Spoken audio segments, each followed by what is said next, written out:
விஜயின் ஜனநாயகன் படத்திற்கு தணிக்கை சான்றிதழ் வழங்க கோரிய வழக்கில் நாளை தீர்ப்பு வெளியாக வாய்ப்பிருக்கும் நிலையில் படத்தின் ரிலீஸ் தேதியை படக்குழு ஒத்திவைத்துள்ளது. நடிகரும் தாவேக தலைவருமான விஜய் நடித்துள்ள ஜனநாயகன் படத்திற்கு தணிக்கை சான்று கோரும் வழக்கு சென்னை உயர்நீதிமன்றத்தில் விசாரணைக்கு வந்தது. அப்போது படத்திற்கு எதிராக புகார் அளிக்கப்பட்ட விவரங்களை தணிக்கை குழு தாக்கல் செய்தது.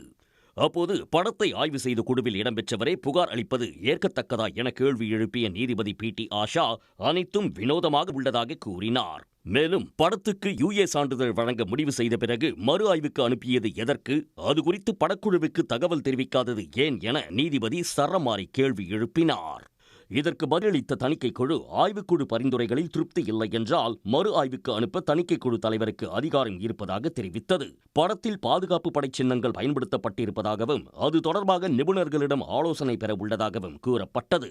அப்போது குறுக்கிட்ட பட தயாரிப்பு நிறுவனம் தரப்பு படத்தை முதலில் பார்த்த தணிக்கை குழுவினர் ஒருமனதாக சான்று வழங்க முடிவு செய்த நிலையில் பெரும்பான்மை முடிவுக்கு பிறகு தணிக்கை வாரியம் பின்வாங்க முடியாது என்றும் குழுவில் உள்ள ஒரே ஒரு உறுப்பினர் மட்டும் எப்படி புகாரை அனுப்ப முடியும் எனவும் கேள்வி எழுப்பியது.